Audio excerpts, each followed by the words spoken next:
Two people, same building, same floor, same morning. Person A walks to the stairs every single day. Doesn't think about it, just goes. Person B hits the elevator button every single day. Doesn't think about it, just waits. Two floors, 30 seconds either way. So which one is right? Here's the thing, they both are. Because neither of them is actually making that choice. Their brain is. And your brain has already done it to you 100 times today, before lunch. The question isn't whether your brain is running on autopilot. It is. The real question is, who programmed it? And the answer goes back a lot further than you'd expect. Every day, you make thousands of small decisions. Which route to take, which line to stand in, which task to do first.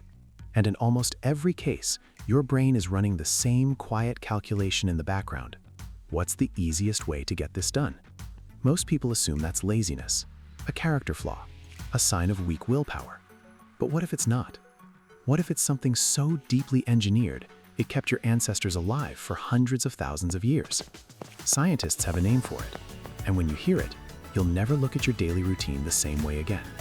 Not because it's surprising, because you've been living it your entire life without knowing it had a name. But first, you need to understand what your brain is actually doing. Try something right now. Think about how you got dressed this morning. Not the clothes you chose, but the order you put them on. Same as yesterday? Same as last week? Of course it was. You didn't decide that. Your brain did.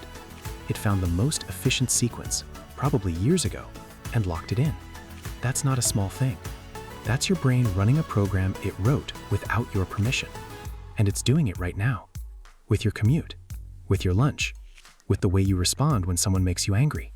That's not a coincidence. That's your brain doing something very specific.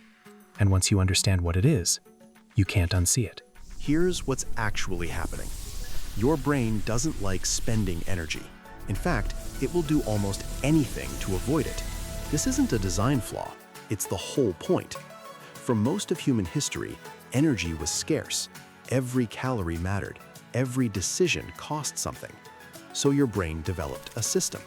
When you do something repeatedly, your brain starts building a shortcut, a faster, cheaper, more automatic version of the same process. Neuroscientists call this chunking. Your brain takes a sequence of individual decisions and compresses them into a single automatic unit. One trigger, one response. Almost zero effort. That's why you can drive to work while thinking about something else entirely. Your brain already knows the route. It chunked it years ago. But here's where it gets interesting. Your brain can't tell the difference between a good shortcut and a bad one. It just looks for patterns, finds the path of least resistance, and locks it in, whether that path leads somewhere worth going or not. That's why habits are so hard to break. You're not fighting laziness. You're fighting a system built to resist change. This isn't a modern problem, it's ancient engineering. Research in behavioral neuroscience shows that up to 45% of what you do every day isn't a decision, it's a habit running on autopilot. Nearly half your day, already decided, by programs your brain wrote, sometimes decades ago. And here's the part nobody talks about.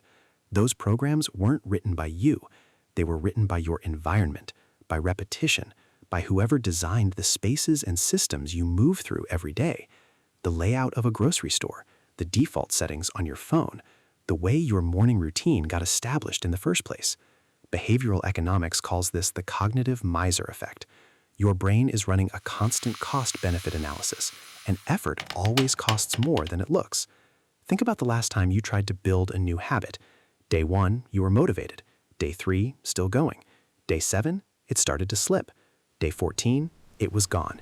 And you blamed yourself, called it weak willpower, lack of discipline, not wanting it enough. But here's the paradox. The people who are best at building habits don't rely on willpower at all. They rely on shortcuts.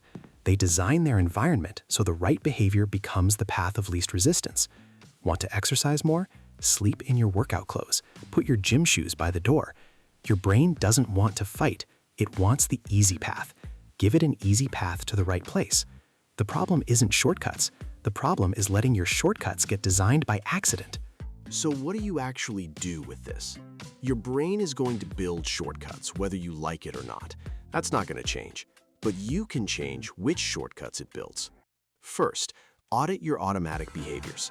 Pick one morning routine, one commute, one default response, and ask, did I choose this or did it just happen? Most of your habits weren't chosen, they accumulated. Second, design your environment before you need willpower. If you want to eat less junk food, don't keep it in the house. If you want to read more, put the book on your pillow. Make the right behavior easier than the wrong one. Your brain will take the path of least resistance. Make sure that path goes somewhere worth going. Third, use repetition deliberately. You can't install a new habit with motivation. You install it with repetition. Same time, same trigger, same sequence. Do it enough times, your brain will chunk it. It becomes automatic. It becomes effortless. Fourth, be patient with the process. Behavioral research shows new habits take weeks, sometimes months to solidify. Not because you're weak, because that's how long it takes for the brain to physically rewire. The shortcut is being built. It just takes time. Your life isn't measured by your intentions. It's measured by your automatic behaviors. Most people never question the shortcuts they're running on. They follow them for years, for decades, for a lifetime.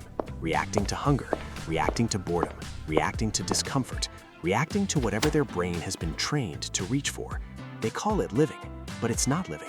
It's following a script your brain wrote years ago, without your permission, without your awareness, without your input. The people who actually change their lives don't try harder. They don't wait for motivation. They don't wait for the right moment. They go upstream. They find the shortcuts their brain is already running and they redesign them, one automatic decision at a time. Because here's what nobody tells you. You can't out-willpower a system built by millions of years of evolution, but you can redirect it. You can take the machine that was built to find the easiest path and point it somewhere worth going. Design your shortcuts, or your shortcuts will design you. That's science applied.